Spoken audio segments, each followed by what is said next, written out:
Let's face it, it's tough doing this isolation thing, especially when I'm a lover of travel and rugby alike.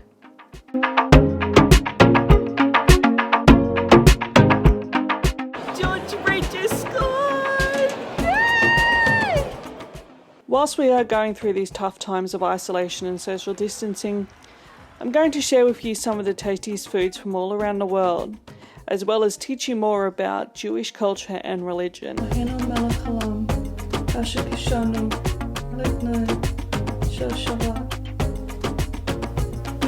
Everybody.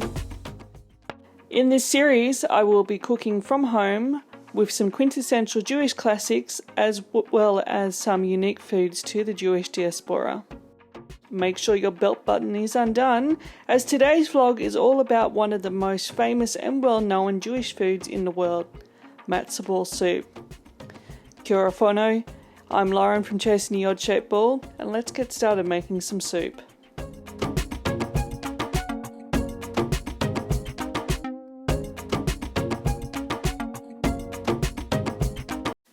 So before we actually start cooking, we need to address the elephant in the room. The most important thing you must know, especially if you're having Jewish guests around, that today's recipe is a meat dish. So for those people who don't know a lot about kosher food, kosher is divided into 3 categories: meat, dairy and pa'eveh. Pa'eveh is neither meat or dairy, but we'll explain that in another vlog. In kashrut, which is the dietary laws of Judaism, you cannot mix meat and dairy together, but you can mix meat and pa'eveh together, or you can mix dairy and pa'eveh together. So first up, I just want to point out there are 2 main components to this soup. You're not seeing the matzo balls just yet. We will do that very shortly, but this is the base for your chicken stock that you're going to be making. First up, you're going to be needing a chicken. I use a whole chicken because then I can actually pull the meat off the bird, and then you've actually got meat and you've also got your stock as well. If you can't get yourself a whole bird, use chicken Marylands, which is your thigh and drumstick. I personally would not use chicken breasts or anything to do with the top part of the bird because you don't get as much flavor out of the stock. So definitely try to go for your thighs and your drumsticks, just so you know. So, is chicken actually kosher? Well, this is a bit of a tricky one. Chicken can be made kosher, provided it's slaughtered and butchered according to kashrut laws. Now, remember me saying about Jewish law with food, with what we call kashrut. Now, where I live particularly is very hard to source any kind of kosher certified food and any kosher meat. So today I'm just using a regular chicken that I have bought from Aldi supermarkets. Next up, what you're also going to be needing is some celery, carrot, onion and garlic. Now I'm using very small onions here. If you have bigger onions, if you have a really large onion, just use one of those. And again, I've only got really small garlic, so I'm using 2, but if you've got really big garlic bulbs, use just 1. You'll see very shortly how I'm going to do this. And then also just 2 celery sticks. Parsley and dill. Dill is a major component to a lot of Ashkenazi Jewish food. As you'll probably, if you guys probably have eaten Eastern European dishes, you'll also know that dill is a big component of that. So dill is going to be put into our soup as well. And pepper and salt as well. I also like to put in a little bit of beef gelatin. This actually helps set the stock, but also for those people who might have gut health problems, I also seem to notice that this stuff helps as well. So yes, all right, let's get on to making this matzo ball soup. This here is an electric pressure cooker. It's an all-in-one cooker. For those people from the United States, this is equivalent to an Instant Pot. If you don't have one of these, you seriously are not living life, because this is a massive lifesaver if you're wanting to cook anything like stocks or soups or anything like that, or slow cooking your food. It's a great tool, especially if you are practicing a Shabbat as well and you want something to put your food in for the next day to keep warm. This is definitely a bonus thing to actually have. But if you guys can't get one of these, slow cooker, I would recommend getting a slow cooker, putting it on low for about 12 hours. You can also put it on your stove here, and then just have it like a normal regular soup like you would, and then just have it burning all day for as long as you possibly can. Again, possibly 12 hours again, but this thing takes approximately an hour. So it's the difference between all day to 1 hour. So just a heads up on that. So let's try and get all of this in here. First up, I'm sure you know what to do right now with everything that's going on with COVID-19. So wash your hands again. I'm making a big deal out of it today because we're handling raw chicken today, which we also know that it can give people food poisoning. So it's always advisable to wash your hands before and after handling it, and the more that you do wash your hands, the less likely you or somebody else will get sick. If any of your guests or yourself are trying to keep kosher, make sure to wash your vegetables prior to cooking. If you're not sure how to wash your vegetables, here's a quick example. What I usually do is I'll salt the water, then I'll soak them for a few minutes before rinsing them in fresh water to wash them off completely. The example I'm using for you is actually for a later vlog, so make sure to stay tuned for when that one actually comes out. There's no real fancy stuff to making this soup. Sorry that you can't actually see me chopping up the vegetables and herbs, but what we're actually doing right now is roughly just chopping them up and putting them in the pot, then topping it with chicken, salt and pepper and some water. Later, after the soup is actually cooked, you can take out the carrot and use it in your soup, but that's your personal choice. I just like the broth, some chicken meat and some matzo balls.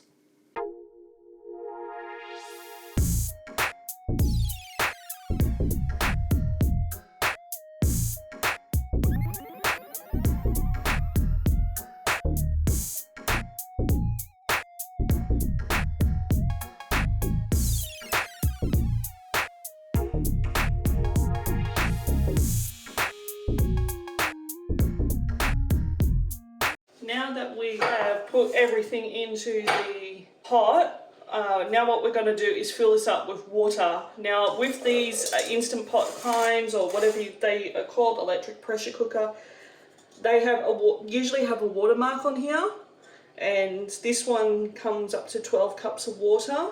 So just make sure 100% that you're not overfilling this, because it actually will explode and it's very dangerous.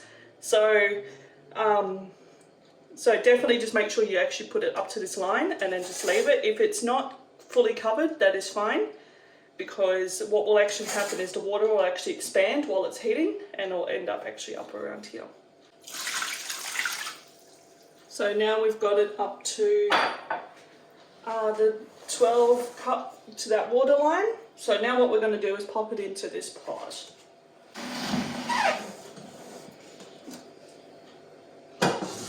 The other thing is, you're probably wondering about all that skin, the garlic skin and things like that have come through when I actually cut that garlic in half like I showed you.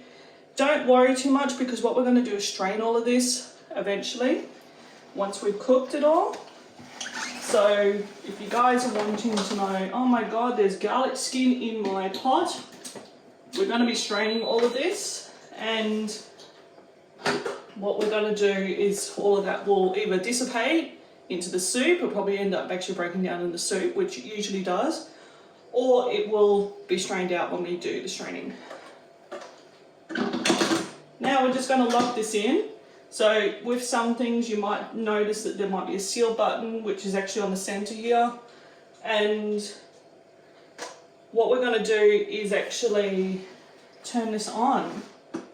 So my one's actually pretty easy to do, because all I have to do is press pressure cook until I get down to the manual setting, and then all I have to do is just change the cooking time to 59 minutes, which is an hour. And then just press start, and I just leave it. It will take a while for it to actually get up to this, and then that's when it counts down. So it usually takes about 20 minutes, I think. So it won't actually be an hour in total. It will actually have to take time to actually get the pressure up. So it's a lot more quicker than the stove. So just a heads up on that.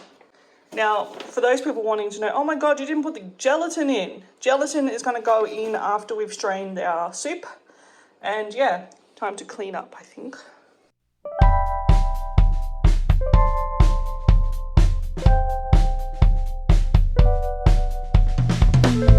Make sure that if you are using a pressure cooker to let the pressure dissipate naturally.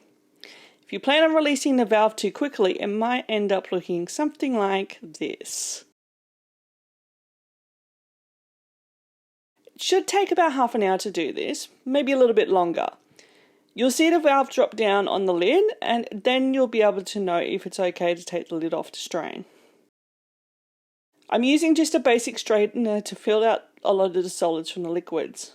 When straining and taking the chicken out, be warned that the chicken may fall apart on you. But that's okay. If it does that, it might be a little bit fiddly.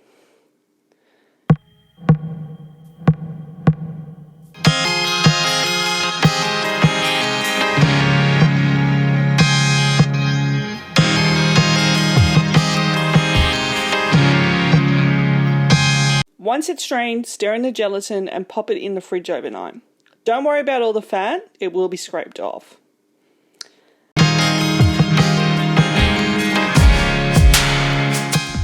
So the next day when the broth is actually set, this is what we want.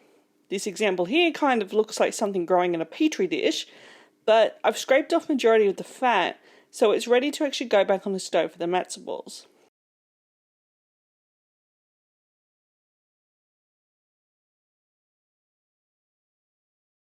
So for the matzo balls, you're going to need some matzo meal. Matzo is an unleavened cracker-like bread that's actually eaten on Passover. Matzo meal is the ground up matzah that kind of looks like flour. Matzo can be difficult to find, especially if you don't live in an area where there's not a big Jewish community. As it's sometimes hard for me to source kosher food, I sometimes have to use premium crackers as an alternative, and I put them into my food processor to get an equivalent texture. Just remember that this won't be kosher for Passover, so if any of your guests are coming over and are keeping kosher, just be warned on that.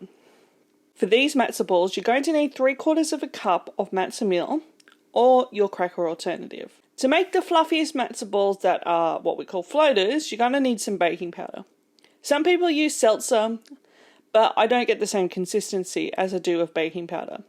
So you're going to need a teaspoon of baking powder. As I didn't have any onion or garlic powder, I'm just using some onion and garlic salt. Mine looks a little clumpy because of the humid weather we get here in Brisbane, but use a teaspoon of each and you won't need any extra salt to go into your mix. Also some white pepper. You can use cracked black pepper, I just decided this was easier, so about half a teaspoon of white pepper. Next up, some dill and parsley. You can use it dried if you like, I preferred fresh because it gives off a cleaner flavour. If I was smart, I would have used my mini food processor to chop it finely, but this is a bit of a lousy attempt of chopping today. I used about 2 tablespoons of each herb. And that's all your dry ingredients done. Your wet ingredients are 3 large eggs and 3 tablespoons of extra virgin olive oil or melted chicken fat. As I didn't have enough chicken fat from my broth to make matzo balls, I just had to use the extra virgin olive oil. You can use any oil that you like, but just don't use any coconut oil because it'll leave a weird taste in your soup. Whisk up your wet ingredients and incorporate them into your dry ingredients and mix well. Once incorporated, let it sit for 30 minutes for the matzah to absorb any excess liquid. You want this mixture to be stable enough to roll balls with. Whilst you're waiting for your matzah mix, put your broth on the stove and get it on the boil. When it's boiling, then start rolling up your matzo balls into balls around about 2 centimeters or an inch big. You can have them bigger, as you'll see. They will swell up when you're cooking, so it's completely up to you if you want to have one big matzo ball per bowl or a few smaller ones. Add them to the broth, and it will be kind of instantaneous when they begin to swell. Reduce the heat to about medium-low, cover the saucepan with a lid and let them cook for 30 to 35 minutes.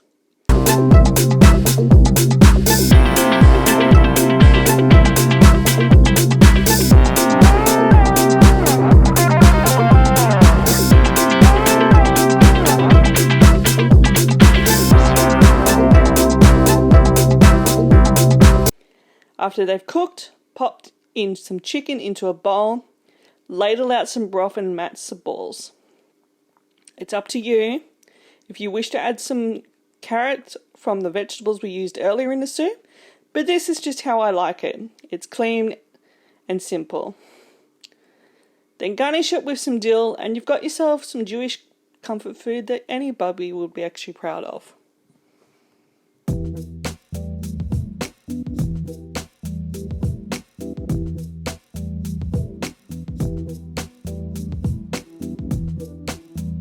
So this is now the finished product. I'm actually really happy with it. I've actually cheated and eaten slightly. But the thing is that it is a little bit of a long process to do. All in total, it probably took a 2-day process to do because obviously you've got to let the soup to set so you can actually scoop the schmaltz off. But yeah, anyway, let's nosh.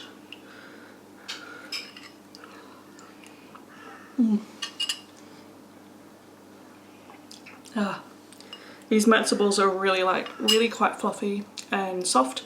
The soup is like, the broth is golden. Now, you can actually add vegetables into this if you wish to. Today I didn't. I've just popped some chicken in there and yeah, you still get a pretty good meal out of it. But anyway, I really hope that you enjoyed this video and I hope that I can share some more Jewish food over the next couple of weeks whilst we're in isolation, and hopefully it gives you a little bit more of an understanding of different recipes that are around the Jewish diaspora, and obviously learning some classics like the matzo ball soup. Alright guys, have a great day wherever you are in the world. If you like this video, make sure to subscribe to my channel and also like this video as well. Alright guys, bye! Kakite!